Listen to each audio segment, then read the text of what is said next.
Olá pessoal! Nesse episódio de Veículos Histórias conheceremos o funcionamento e a origem do motor a reação, popularmente conhecido como motor a jato. A mecânica é famosa pelo seu alto emprego em aeronaves e ganhou popularidade rapidamente após a Segunda Guerra Mundial. No entanto, o mesmo não aconteceu com veículos terrestres. E nesse vídeo vamos entender o porquê. Mas antes de começarmos, eu peço para que se inscrevam no canal e ativem o sininho para sempre acompanhar nossos conteúdos. Então vambora! Antes de conhecermos o funcionamento da mecânica, vamos conferir sobre sua origem. Apesar do motor ter sido criado no século XX, o conceito da mecânica é datado do primeiro século da era cristã, onde o engenheiro e matemático egípcio Heron de Alexandria criou um interessante artefato, conhecido como Eulípila, ou máquina de Heron, que se trata de uma esfera com dois dutos, e logo abaixo da mesma há uma bacia com água, que quando é aquecida, faz a esfera girar, já que nela há canos de saída direcionais. O invento de Heron é considerado como o primeiro motor a vapor documentado, e seu princípio seria usado nos motores a reação. No século XVIII, o inventor britânico John Barber patenteou em 1791 uma máquina a vapor, que pretendia instalar em uma carroça, mas infelizmente ele nunca tirou o projeto do papel, já que faleceria pouco tempo depois, em 1793. A invenção consistia em dois jarros de metal com água, que eram aquecidos e o vapor transitava por dutos, até girar uma engrenagem com aletas, e essa movimentava engrenagens em alta velocidade, que os historiadores consideram como turbinas, ainda que seus aspectos não sejam nada parecidos. Infelizmente, ninguém se interessou em colocar a experiência de Barber em prática. No entanto, a mecânica como conhecemos só seria criada no início do século XX. Em 1903, o engenheiro norueguês Egídio Zelling construiu a primeira turbina funcional da história. Apesar de sua primeira patente ter sido registrada em 1884, foi só nessa época que ele conseguiu fazer um experimento prático. A mecânica era movimentada pela ação dos vapores geradas por um forno. Os gases giravam engrenagens em alta rotação e gerava potência de 11 cavalos. Apesar do grande potencial, poucos se interessaram no seu invento. Assim, Egídios criou uma empresa conhecida como Elling Compressor Company e fez melhorias significativas, conseguindo criar um modelo que girava 17.000 RPM e desenvolvia 44,2 cavalos. Em 1923, Egídios patenteou a turbina a gás Elling, sendo um modelo bem evoluído e com potência de 75 cavalos. Apesar de seus inventos nunca terem sido sucesso comercial, Elling é considerado atualmente como o pai do motor a jato. Os primeiros a pensarem no motor a reação em aeronaves foi o romeno Henri Coanda e o francês Maxime Guillaume, mas o experimento prático dessa mecânica em aviões só sairia de fato nos anos 30. No final dos anos 20, o inglês Frank Whittle ingressaria na Força Aérea Real, já que sonhava em ser piloto. Mas com o tempo, seu interesse se voltou para o desenvolvimento de aeronaves. Ele foi tão empenhado que até conseguiu uma bolsa de estudos em engenharia na altamente renomada Universidade de Cambridge, e desde então passou a trabalhar no desenvolvimento de uma mecânica a reação. Enquanto isso, um jovem estudioso físico alemão Hans von Orheim se interessou em criar um motor a reação para aeronaves, enquanto ainda estava terminando sua tese de doutorado na Universidade de Göttingen. Apesar de sua formação em física, ele passou a estudar muito sobre câmaras de combustão e sistemas de alimentação de motores. Em 1930, Whittle registrou sua primeira patente e estava tentando botá-la em prática. E após conseguir financiamento, fundaria a Power Jets Limited. Em 1936, Orheim registra sua patente de motor a reação e chama a atenção do engenheiro e empresário Ernst Heinkel, que decidiu colocar a teoria de Hans em prática. E em 1937 apresentariam o HES-1. Enquanto isso, na Inglaterra, a Power Jets apresentou o WU, que seria a sigla em inglês para a unidade Whittle, e ambos motores foram só protótipos. Em 27 de agosto de 1939, a Heinkel faz o voo inaugural com o HE-178, a primeira aeronave a voar com um motor que ficaria conhecido como jato. Porém, a Junkers decidiu aprimorar o motor da Heinkel, e o engenheiro da empresa Anselm Franz ficou incumbido do projeto. Com a Segunda Guerra Mundial em curso, a Junkers desejava usar a tecnologia em favor da Força Aérea Alemã, a Luftwaffe. Ao final de 1940, a Power Jets apresentou o motor W1, e em 1941 seria usado no avião experimental Gloster E-2839. Enquanto isso, a Junkers já estava produzindo o Ilmo 004, o primeiro motor a reação feito em série, e em 1942 equiparia um Messerschmitt Me-262 Schwalbe, que se tornou no primeiro avião de combate a jato da história.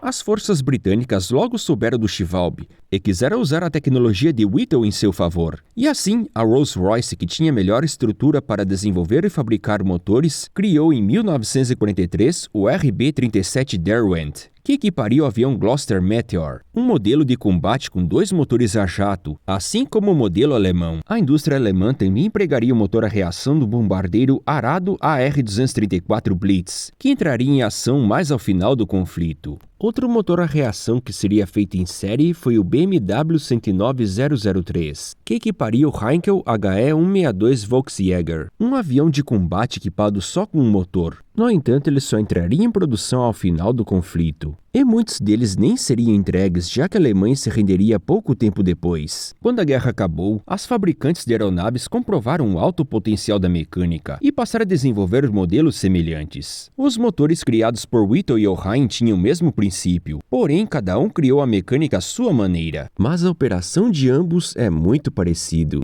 A essa altura já devem estar se perguntando: como é que um motor a jato funciona? Apesar da aparência estranha, o seu funcionamento é muito simples e oficialmente é chamado de motor a reação, já que a alta velocidade do fluxo de ar causado pela mecânica provoca o movimento, sendo esse o princípio da terceira lei de Newton. Para toda ação, há uma reação. Se você encher uma bexiga e soltar, a mesma irá voar descontroladamente até o ar acabar. Mas no caso do motor, esse fluxo é totalmente controlado. O ar entra por um grande duto em sua frente, que é sugado por uma grande ventoinha. E diversas pás ficam responsáveis pela indução forçada, já que quanto maior for a pressão, maior será a força de empuxo sobre o veículo. Por isso que nessas mecânicas, a potência é medida em quilograma-força de empuxo, ao invés de cavalos-vapor como no motor comum. Na mecânica, há uma série de rotores, e quanto mais próximo da câmara de combustão, mais finas são as mesmas. E esse conjunto de engrenagens é conhecido como compressor. O corpo do motor também fica afinalado, para que o ar entre com a maior força possível à câmara de combustão. Com um fluxo de ar tão potente, o sistema de alimentação deve estar à sua altura. O combustível entra por ação de injetores sob alta pressão, e o controle é feito pelo piloto através de manetes, sendo esses os aceleradores da aeronave. Assim que a mistura ar-combustível é feita, a ignição ocorre por ação de vela, cujo funcionamento é mais constante do que o modelo convencional. Assim, o seu desenho é ligeiramente diferente. Como a mistura ar-combustível flui livremente pela câmara sem ação de válvulas, a vela de um motor a reação é bem mais potente e o funcionamento bem mais constante. Nesse tipo de mecânica costuma ter 2 câmaras de combustão e uma vela em cada uma. O acionamento é feito por uma caixa de ignição e a mesma é blindada, pois a potência elétrica é muito alta e é capaz de interferir no sistema de radiocomunicação da aeronave. A blindagem também protege contra possíveis quedas de tensão ocasionadas por altas altitudes. A queima da mistura ocorre sem ação de pistões, sendo que o ar é misturado ao combustível e logo em seguida são queimados pela ignição. Após a combustão, os gases passam pela turbina, onde possui diversos segmentos com rotores, assim como na parte fria, e ficam responsáveis por empurrar os gases para fora do motor da maneira mais rápida possível e aumentar a força de empuxo. Ao aquecer o ar frio que entra pelo motor,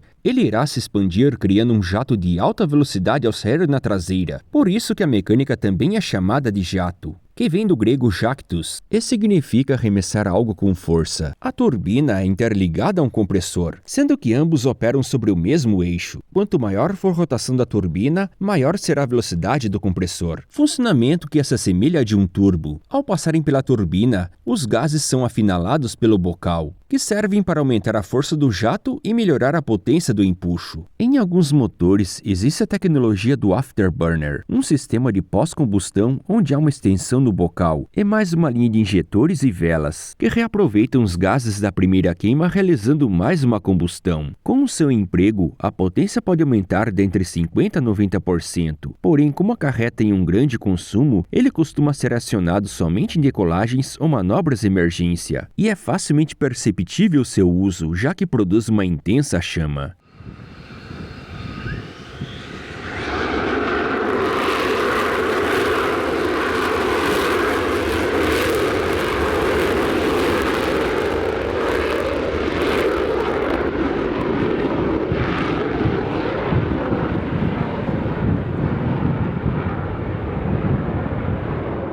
Se compararmos com um motor a pistão, veremos que uma mecânica a jato possui 4 ciclos, ainda que o funcionamento seja bem diferente. Quando o ar é sugado para dentro, está no estágio da admissão. O ar entra por diversos rotores por uma passagem que vai se afinalando, e esse é o estágio da compressão. A combustão ocorre nas câmaras, onde o combustível é injetado, e a vela produz a ignição da mistura. E o quarto ciclo ocorre quando a turbina expulsa os gases pelo bocal de escape. Como grandes vantagens, ele pode operar em altas altitudes, já que o sistema de admissão de ar é muito potente. Assim, a mistura ar-combustível é tão rica que não importa se o ar for rarefeito, sendo muito diferente dos motores a pistão que precisam de superalimentação e sistemas de injeção de combustível. O motor a reação também é capaz de queimar com eficiência combustíveis de baixa volatilidade, como o querosene e o óleo diesel, além de seu funcionamento ser simples, que demanda menos peças móveis. É um tamanho compacto. Sua transmissão de potência é direta e sua eficiência energética é altíssima, quase chegando aos 100%. A mecânica também não precisa de radiador ou sistemas de arrefecimento, já que o ar admitido é altamente forte e a expulsão dos gases é muito rápida.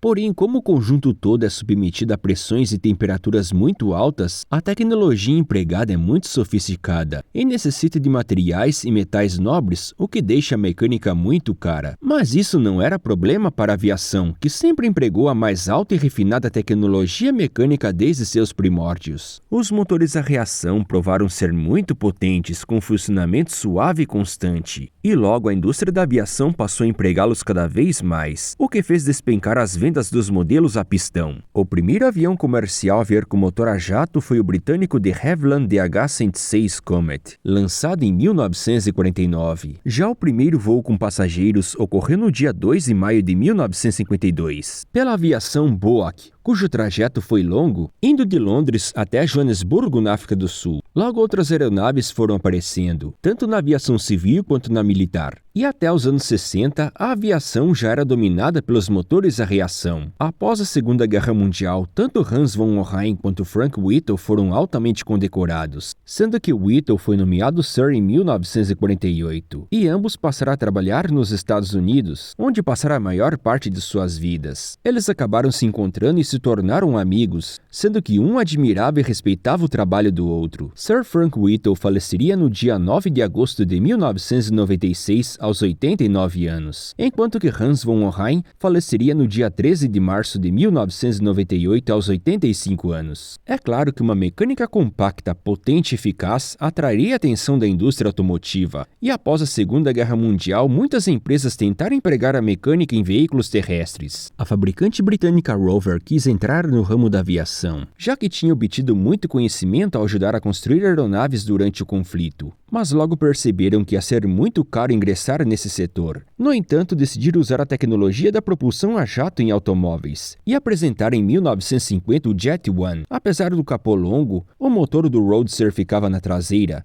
e girava a mais de 50.000 RPM, obtendo potência de 100 cavalos. Outra particularidade é que ele não tinha câmbio, tendo somente uma caixa de transferência de potência. Nos primeiros testes, o carro chegou a somente 142 km/h, mas após algumas melhorias conseguiu atingir os 240 numa rodovia da Bélgica.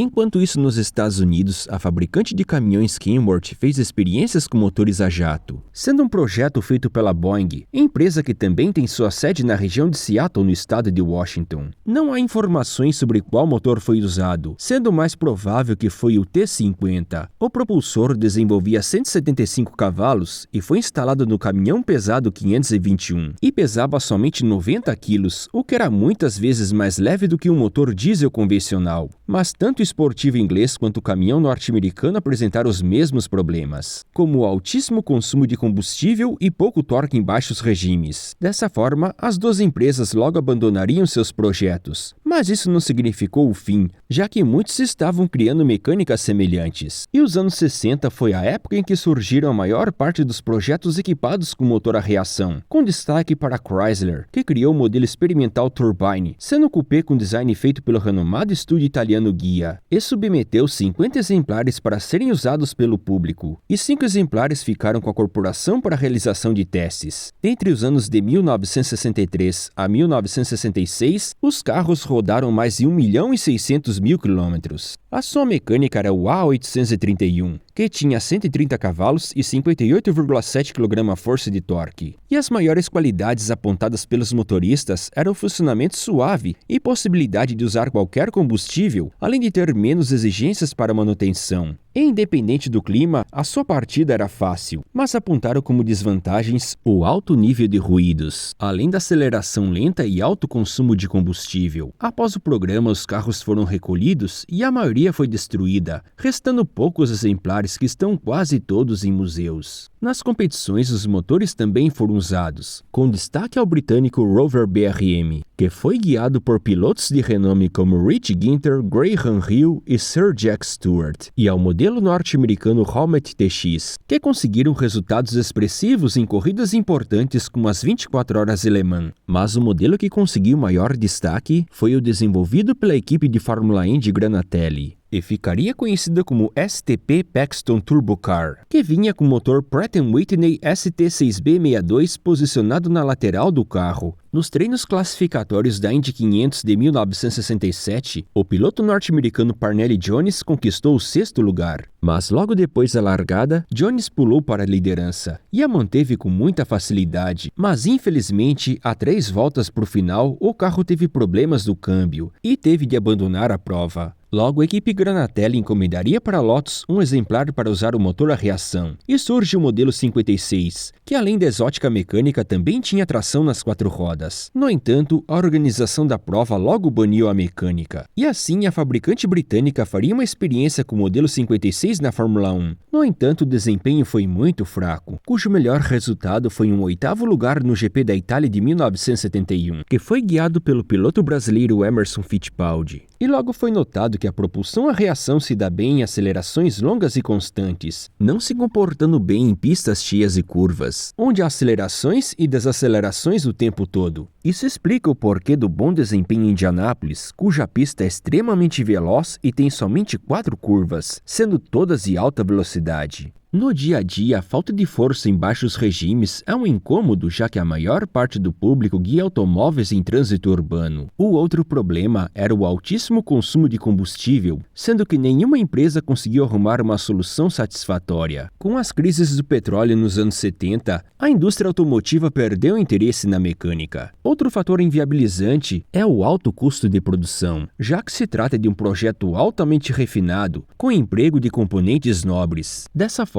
os motores a reação conseguiram seu espaço somente na indústria da aviação. E atualmente, os motores a pistão são usados somente em aeronaves de pequeno porte. O único veículo terrestre a ser produzido com essa mecânica em série foi a motocicleta Y2K da norte-americana MTT. Lançada no ano 2000, ela vinha equipada com motor Rolls-Royce de helicóptero e desenvolvia a incrível potência de 320 cavalos e 58,8 kgf de torque, e era capaz de chegar a 365 km por hora de velocidade máxima, sendo considerada por muitos anos a moto mais rápida do mundo. Uma grande vantagem é que ela é capaz de usar qualquer combustível, incluindo óleo diesel e querosene. A empresa também apresentaria a variante de corrida 420RR com potência de 420 cavalos, que é capaz de passar dos 400 km por hora. Porém, é um modelo restrito para as pistas. E então, pessoal, o que acham desses motores? Comentem! Eu espero que tenham gostado do vídeo e entendido as explicações. Assim eu vou pedir o de sempre para que deem um like e compartilhe com todos os fãs de mecânicas. E eu me despeço aos unidos da MTT Y2K. Até logo e fiquem com Deus!